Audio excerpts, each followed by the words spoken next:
രാജ്യത്തിന്റെ പ്രതിപക്ഷ നേതാവ് രാഹുൽ ഗാന്ധി ഉയർത്തിവിട്ടത് ചെറിയ കാര്യമല്ല. വോട്ട് മോഷണം ആരോപണത്തിന് പിന്നാലെ വൻതോതിലുള്ള വോട്ട് കള്ളക്കളികളുടെ വിവരങ്ങളാണ് ഇപ്പോൾ ഓരോ ദിവസവും പുറത്തു വന്നുകൊണ്ടിരിക്കുന്നത്.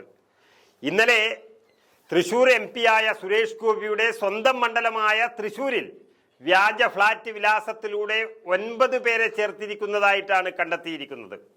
ഇതുകൂടാതെ താമസമില്ലാത്ത ഫ്ളാറ്റുകളുടെ ഉൾപ്പെടെ വിവരങ്ങൾ ചേർത്തുകൊണ്ട് ആളുകൾ വോട്ടർ പട്ടികയിൽ കയറിക്കൂടിയതായിട്ടാണ് വിവരം ലഭിച്ചിരിക്കുന്നത്. ശരിക്കും പറഞ്ഞാൽ സാക്ഷര കേരളത്തിന് അപമാനമാണ് സുരേഷ് ഗോപി MP ആയത് എന്ന് പറയേണ്ടി വരും. ഇപ്പോൾ സുപ്രധാനമായ വിവരമാണ് പുറത്തു വന്നിരിക്കുന്നത്. തൃശൂർ MP സുരേഷ് ഗോപിയുടെ സഹോദരനും ഭാര്യക്കും വോട്ടുള്ളത് തൃശൂരിൽ മാത്രമല്ല, കൊല്ലത്തും കൂടിയാണ്. അതായത് ഒരു ഇന്ത്യൻ പൗരന് 2 സ്ഥലത്താണ് വോട്ടുള്ളത്. ശരിക്കും പറഞ്ഞാൽ ഇത് ഏറ്റവും വലിയ തെറ്റാണ് എന്ന് തെളിയുമ്പോഴാണ് ഒരു MP കുടുംബക്കാർ തന്നെ ഇങ്ങനെ ചെയ്യുന്നത്. കുടുംബ വീടായ ലക്ഷ്മി നിവാസിന്റെ മേൽവിലാസത്തിലാണ് കൊല്ലത്തെ വോട്ടുള്ളത്. ഇവർക്ക് ഇരവിപുരം മണ്ഡലത്തിലെ 84-ാം നമ്പർ ബൂത്തിലാണ് വോട്ടുള്ളത്. ആദ്യം മുതൽ തന്നെ അങ്ങനെയാണ്. പിന്നീട് ക്രമ നമ്പർ 1116-ൽ സുഭാഷ് ഗോപിക്കും 1114-ൽ ഭാര്യ റാണി സുഭാഷിനും വോട്ടുകളുണ്ട്. തൃശൂരിൽ ഫ്ളാറ്റുകൾ കേന്ദ്രീകരിച്ച് കള്ളവോട്ടുകൾ ചേർത്തത് സുരേഷ് ഗോപിയുടെ നേതൃത്വത്തിലാണെന്നും കോൺഗ്രസും CPM-ഉം ആരോപണം ശക്തമാക്കുന്നതിനിടെയാണ് ഈ പുതിയ വളരെ വ്യക്തമായ നിർണായകമായ വിവരം പുറത്തു വന്നിരിക്കുന്നത്. സുരേഷ് ഗോപിയുടെ അനുയായിയായ കോട്ടയം സ്വദേശിക്കും തൃശൂരിൽ വോട്ടുണ്ട് എന്ന് തെളിഞ്ഞിരിക്കുന്നു. അതായത് കള്ള വിജയം നേടാൻ വേണ്ടി ഇഷ്ടമുള്ള സ്ഥലത്ത് വോട്ടുകൾ ഉണ്ടാക്കുന്നതാണ് ഇവരുടെ പരിപാടി എന്നാണ് തെളിഞ്ഞിരിക്കുന്നത്.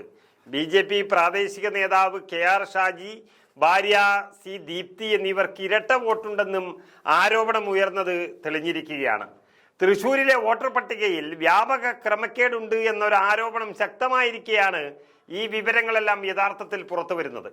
സുരേഷ് ഗോപി എന്ന കേന്ദ്രമന്ത്രിയുടെ അറിവോടെയാണ് ഇത്തരത്തിലുള്ള വോട്ട് ചേർക്കലുകൾ നടന്നിരിക്കുന്നത് എങ്കിൽ അതിന് ഗുരുതരമായ പ്രത്യാഘാതങ്ങൾ ഉണ്ടാകും എന്നുള്ളത് തീർച്ചയാണ്. നമുക്കറിയാം, ഒരു വ്യക്തിക്ക് അല്ലെങ്കിൽ ഒരു പൗരന് 2 വോട്ടുകൾ ഇന്ത്യയിൽ പാടില്ല എന്ന് മാത്രമല്ല, അത് ഏറ്റവും വലിയ തെറ്റ് കൂടിയാണ്.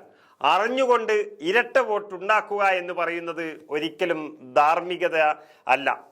അങ്ങനെയിരിക്കെയാണ് സുരേഷ് ഗോപിയും കുടുംബവും 2 വോട്ടുകൾ തൃശൂർ മണ്ഡലത്തിൽ വിജയിക്കാൻ വേണ്ടി ഉണ്ടാക്കിയിരിക്കുന്നത്.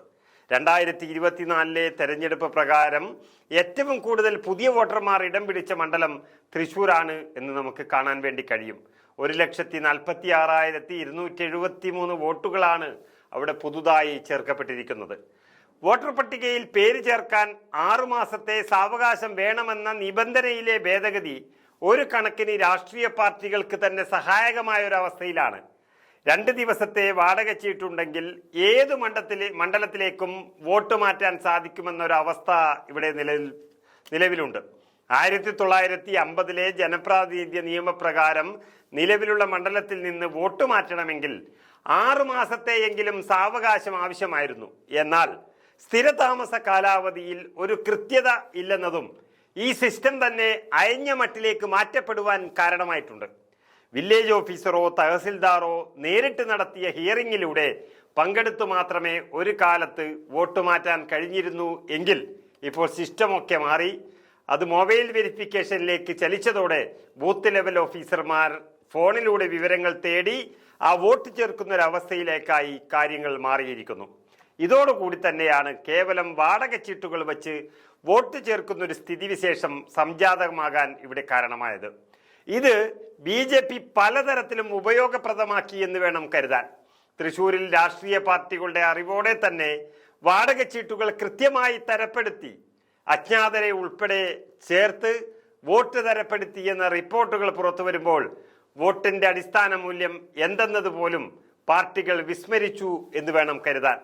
ഒരു പൗരന് ഒരു വോട്ട് എന്നൊരാശയം കാറ്റിൽ പറത്തുന്ന ജനസേവനത്തിനായി, രാജ്യസേവനത്തിനായി എന്നൊക്കെ കാഹളം മുഴക്കുന്നവരുടെ യഥാർത്ഥ മുഖമാകും അടുത്ത ദിവസങ്ങളിൽ ഇനി അഴിഞ്ഞു വീഴാൻ പോകുന്നത്. അത് കേരള രാഷ്ട്രീയത്തിന് വലിയൊരു ആവേശം നൽകിയ സുരേഷ് ഗോപി ഉണ്ട് എന്നുള്ളതിൽ അത് വലിയ ഒരു പ്രശ്നത്തിലേക്ക് തന്നെയാണ് BJP കടന്നിരിക്കുന്നത്.